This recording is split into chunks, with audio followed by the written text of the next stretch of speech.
Have you ever wanted a full-service artist management, label, special projects, and event agency run by artists for artists? Well, if you have, then you'll definitely want to check out our featured conversation with Matthew Ritch, who is the co-founder at Artists for Artists. We discuss whether you as an artist need to see yourself as a brand and what he feels are the most important qualities a new artist needs in order to build a successful career today, as well as the biggest challenges new artists face, and much, much more. Right now.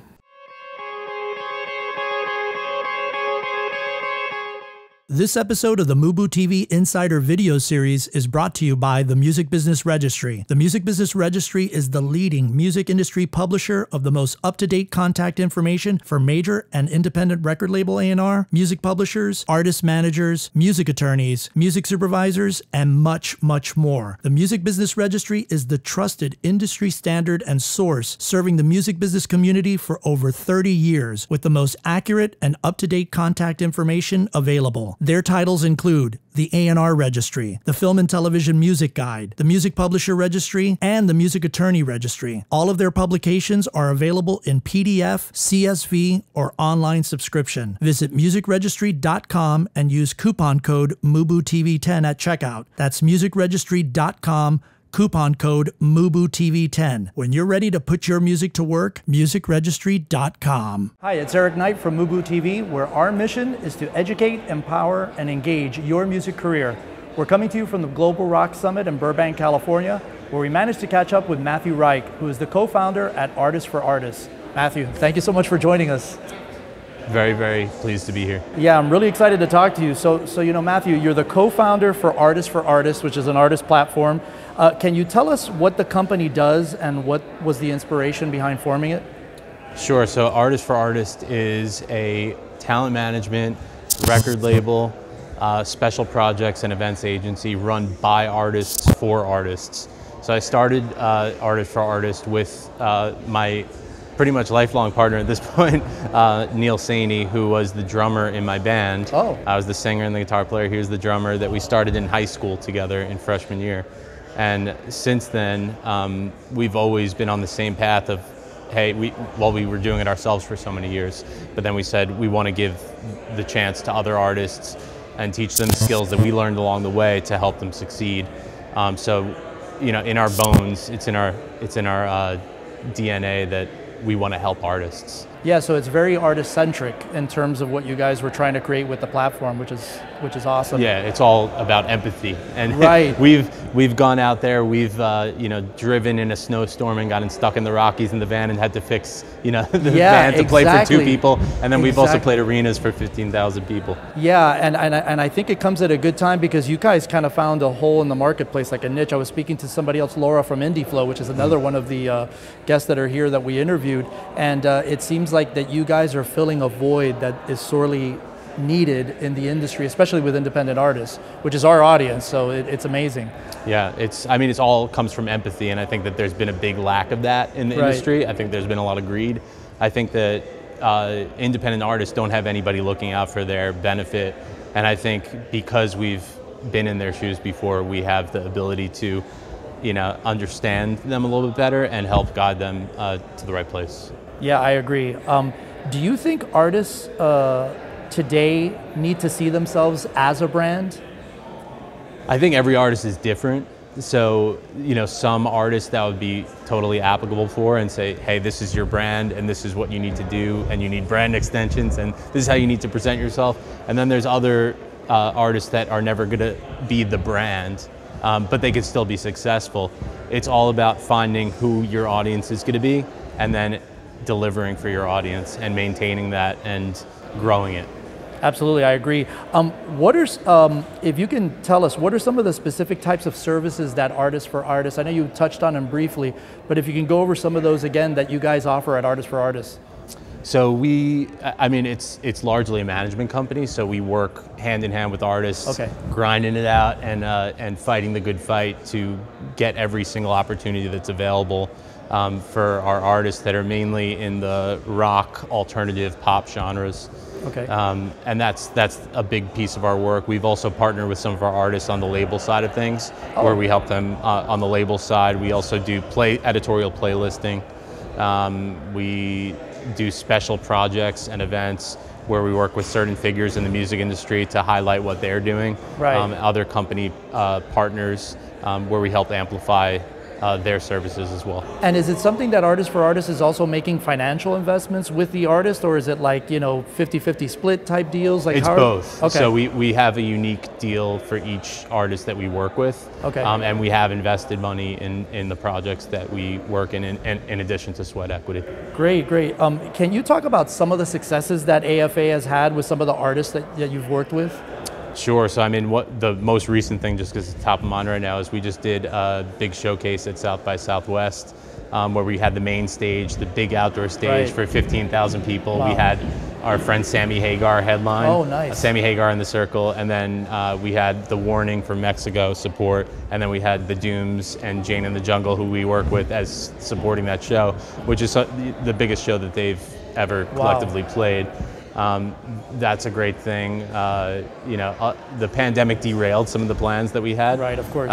For a band called Monica, they were supposed to tour with Wallows, and then that came down, the tour kept on shifting. But that was a nice thing that was about to happen. We work with a band in Sweden called Tribe Friday.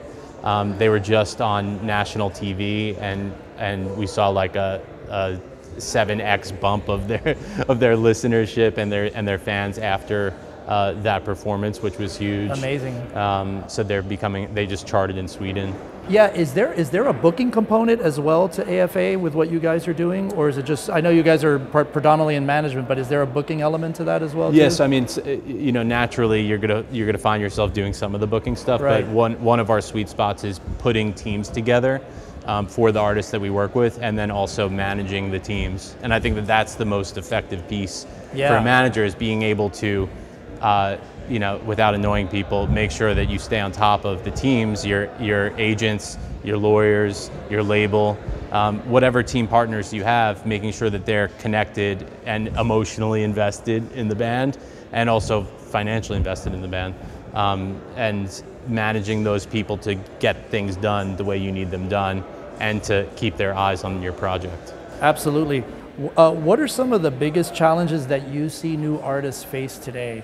You guys are on the front lines dealing with new independent artists every day. What are some of the challenges you're seeing them face? I think that there's two, and this is one that's probably less talked about, but mental health. Yeah.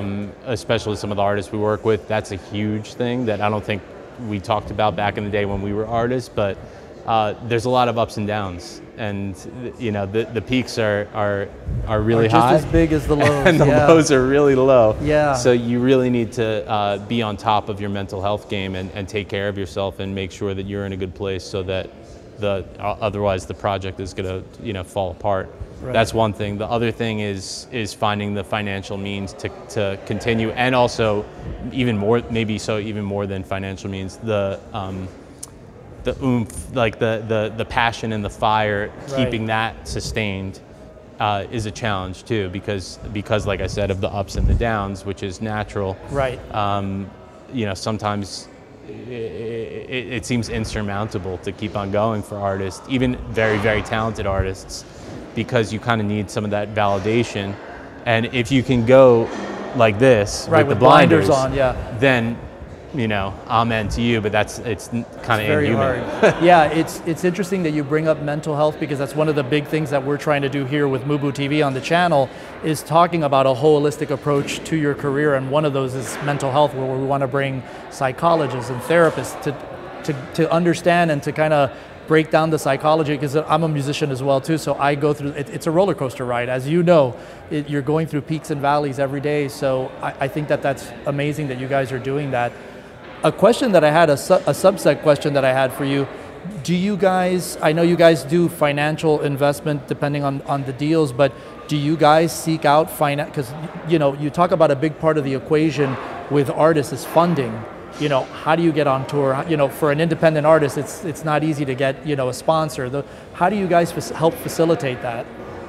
help facilitate an artist getting on Yeah, tour? like, well, either getting on tour or just trying to find the financial wherewithal to be able to continue, like you said, moving forward, because it is a big financial investment. I think we advise financially to the artists that we work with, even if whether we're funding them or not. Hey, this is what this may cost. You know, Right. putting it on their radar and planning. You know, months ahead, sometimes in some cases planning years ahead, Right. and saying this is the trajectory, we need to have X amount in order to do this. This is what this is going to cost.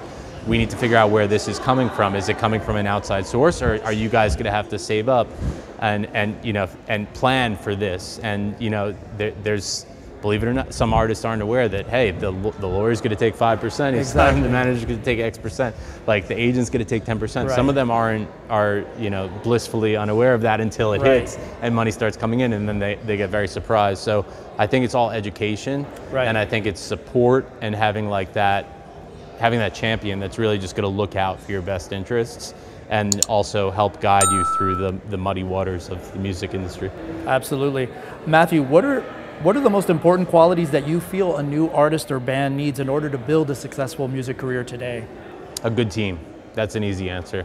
You really need people that are not obviously only thinking about financial side of it. You need people that are super passionate, that are willing to get down in the mud with you and duke it out and fight for you and really have you top of mind. Without that, you know, it's so hard as it is. If you don't have that, then it kind of unravels, unless you're very lucky, which it's a very rare case that Yeah. without the right team in place, it's getting to the next level. So I think that's the clear answer there. Team is everything. Absolutely. What are there any specific books or movies that you have seen in your past, you know, growing up as a musician, as you mentioned earlier, or any media that you would recommend to our audience that are, you know, in the subject of the music business that might have inspired you that you can share with us? Yeah, I think a great one for every artist to see is Andi Timoner's Dig. Okay. And I went to a show with her in New York, where I'm from, and I got to like ask questions about it, and it was amazing. One of my favorite, it's about the Brian Jonestown massacre and Dandy Right. Warhols and them coming up. I think just seeing the struggles that an indie artist faces and the rise to success and the fall and all of it, and mental health issues, I think it's all kind of covered in there, and you understand different sides of the industry a bit while it's still entertaining. Right. So I highly recommend Dig. Okay. And then Donald Passman's All You Need to Know About the Music Industry Yeah, is the everybody's Bible. kind of Bible. Yes. So that one, you know, I keep on reading the new editions, Right. which is very important, and I subscribe that to any artist or person in the business. Okay. So you could understand, and still, you know, even experts don't understand all of it. Yeah. But I always go there for a reference. Yeah, that's like a book that I do every year. You got to read Yeah. through it. And of course, he just came out with a new edition recently. What advice would you give, or do you have, as a music industry professional, for upcoming artists that are looking to have a career in music? What advice would you give them? The first piece of advice is you better love the shit out of it. You really have to love what you're doing and have the passion. And without that, I mean, you're going to blow in the wind. So you need the passion, you need the drive, and it's got to be fun. That's the number one rule. When it stops being fun and it becomes a business, then you've kind of lost the point of it all to begin with. The other thing I would say is that you need to really work on developing your community. And again, not applicable for every artist, but Right. I think for most artists, it's all about building a community around you. That's how we came up. We built a community. People made lifelong friends because of my band growing up, and it went out from there. But it all came from us standing outside shows, saying, "Hey, how you doing? I'm Right. Matt." I think that's a little bit lost right now because of the digital age, but I think it has the most potential because of the digital age for Right. people to just say hi to each other and start conversations and rally around a project. I think that there's a lot of power in that, and I don't think artists have fully understood the power of the human connection just yet. At least the artists that I'm working with, I try to train them every day as to the power of communication.